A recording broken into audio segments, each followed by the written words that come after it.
za pesa za wazazi, lakini umeamua kujikita katika upandaji wa mwani. Seagrass pale nilikuwa nakula. Our Coastal Women is also a company To support jamii. UNDP Small Grants Program is excellent. Katika ukanda wa pwani ya Kenya, bahari inaendelea kuwa uti wa mgongo wa maisha ya maelfu ya wananchi.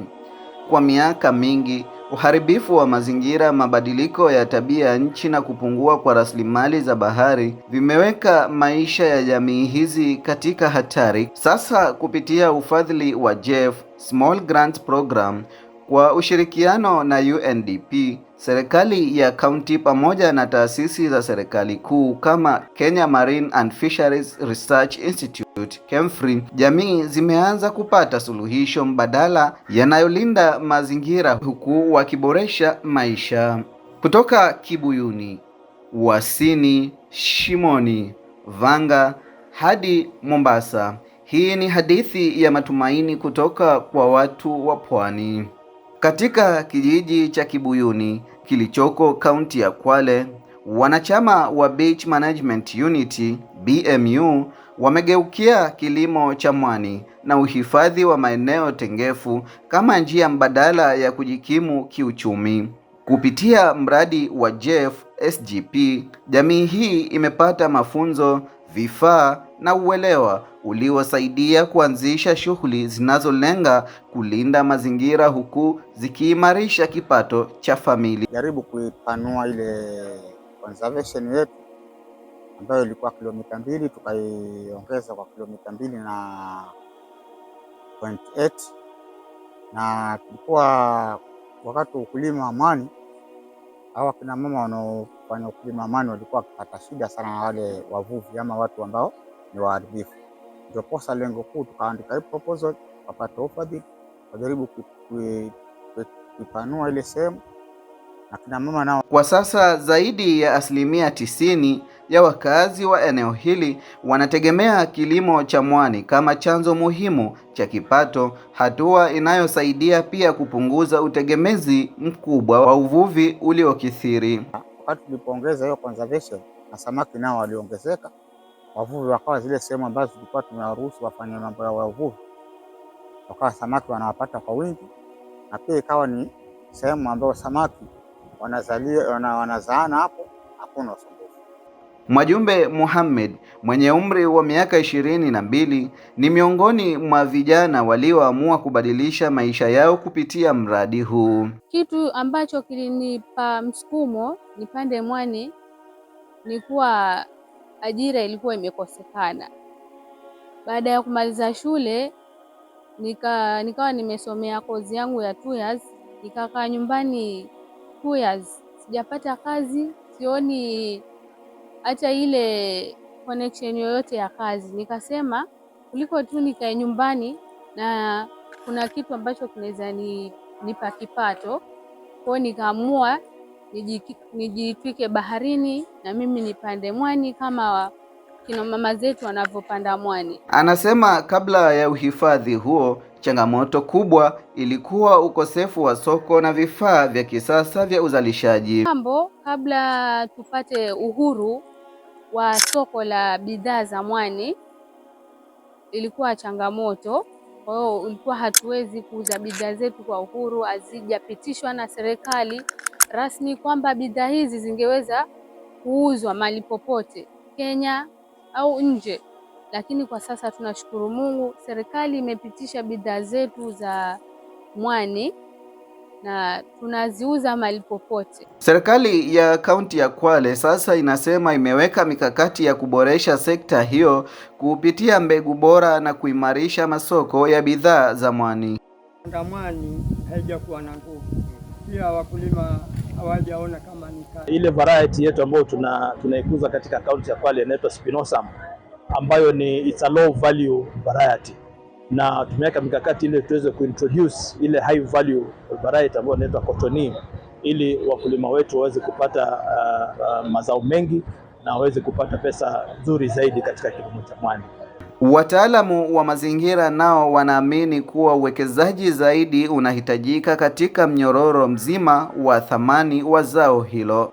Waingie katika value chain tofauti tofauti, kama kufanya hizo value added products, kuuza, kupeleka mazao sokoni, kutengeza mazao tofauti tofauti kama sabuni za kuoga. Sasa tunaona wakati hivi ilivyofikia, mwani unasaidia zaidi ya wanawake.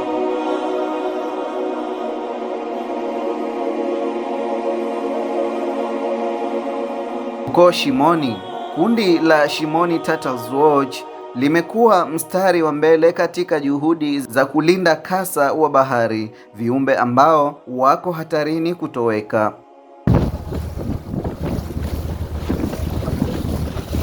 We have been able to develop a comic book ambayo tutaweza kuipeleka katika mashule, wanafunzi wakaweze kusoma, ikieleza safari na maisha ya kasa na pamoja na uhifadhi. La pili ni kupitia Small Grants Program, kuna vijana ambao wameweza kufadhiliwa kufanya scuba diving. La tatu ambalo pia ni kubwa, tunaweza kutengeneza video story. We're going to make a documentary ambayo itaangazia kazi yetu hapa chini, ambayo pia bado hiyo imesimamiwa na the Small Grants. Kupitia ufadhili wa Jeff SGP, wanaharakati hawa wamepata uwezo wa kuendesha doria, kuhamasisha jamii na kulinda maeneo ya kutagia mayai ya kasa. Kasa kufa kupitia na boti. Pili, kutokana na ujenzi ambao unaendelea na zile developments ambazo zinajitokeza katika zile beach zetu. Tunajua fukwe zetu ndipo kasa wanapotagia, na kila kuweza kuwa na ukiwa na any encroachment katika zile beach, hasa viota vya kasa wanakosa sehemu za kutagia.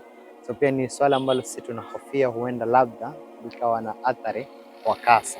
Fatuma Muhammad ni mmoja wa wanawake waliogeukia kuwa sauti ya uhifadhi wa mazingira katika eneo hilo. Kutokana na kikundi chetu ni cha kuhifadhi kasa, kuwalinda na kuangalia na kuweka data kulingana na kasa wanavyozaliwa, kasa walioko, kasa waliopotea. Sasa kupitia hiyo UNDP Jeff imenifanya nimeweza kusoma kuogelea na kuzamia, kwa sababu ni ujuzi muhimu kuogelea na kuzamia katika hiyo kazi ya kuhifadhi kasa na kuangalia. Hata hivyo, changamoto bado ni nyingi. Mauaji ya kasa, uvuvi haramu pamoja na ongezeko la uwekezaji katika maeneo ya fukwe vinaendelea kutishia juhudi za uhifadhi. Swala ya oil spillages ambazo huenda zikajitokeza, pia tunahofia zinaweza athiri yale makazi ya kasa pamoja na vyakula vyao.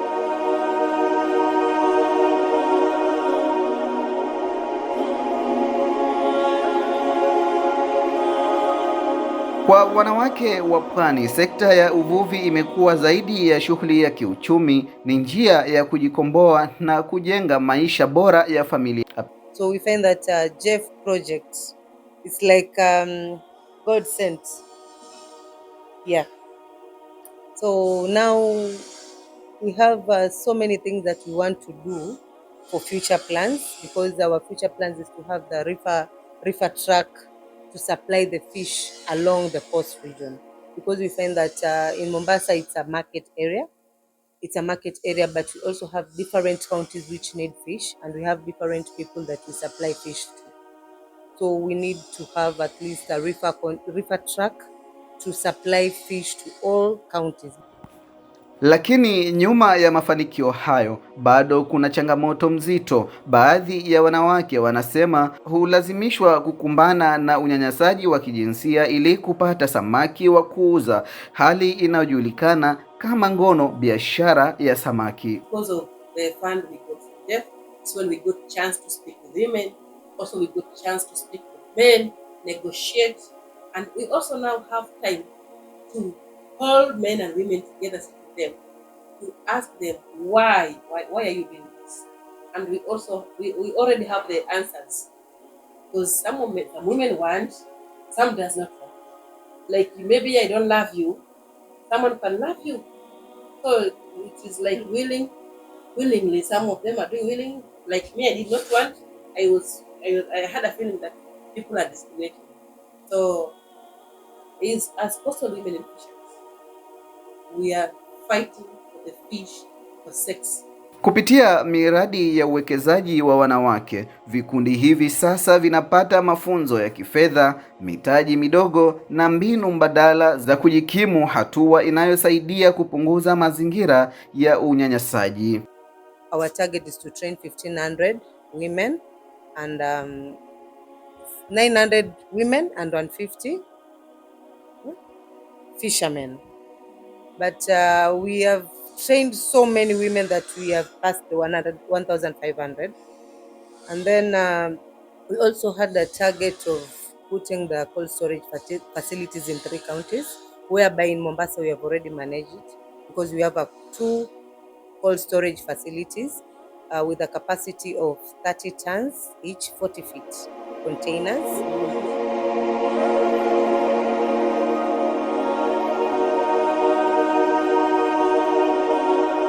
Juhudi hizi zinaungwa mkono na wadau mbalimbali wakiwemo JEF, SGP, UNDP, serikali ya kaunti pamoja na taasisi za utafiti wa bahari. Hii mradi ilikuja na lengo 3. Ya kwanza, tulitaka kusupport jamii na vikundi za community kufanya uboresha wa mazingira. Hiyo ni muhimu sana kwa sababu the GEF, Global Environment Facility, hiyo ni institution iko America na lengo yake ni conservation, environment conservation. Kwa hivyo vile tunataka kuona hata tukija hapa kwa Shimoni Vanga Seascape, ni tunataka kusupport jamii, tunataka kusupport vikundi kuendesha miradi zile zina conserve the environment.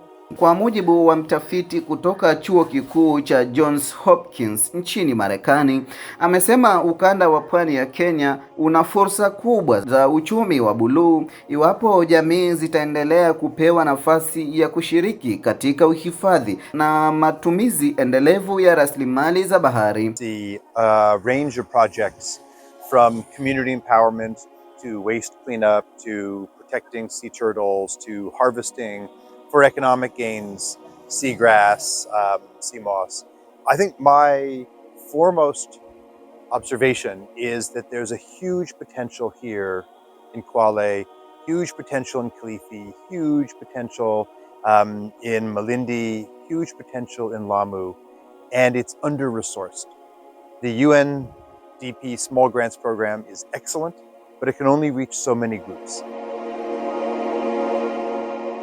Kutoka Kibuyuni hadi Mombasa, hadithi hizi zinaonyesha kuwa suluhisho likiwekwa mikononi mwa jamii, mabadiliko makubwa yanawezekana. Kupitia ufadhili mdogo, jamii hizi zimeanza kujenga uchumi unaolinda mazingira, kuwawezesha wanawake na vijana na kufungua matumaini mapya kwa vizazi vijavyo. Lakini wadau wanasema safari bado ni ndefu.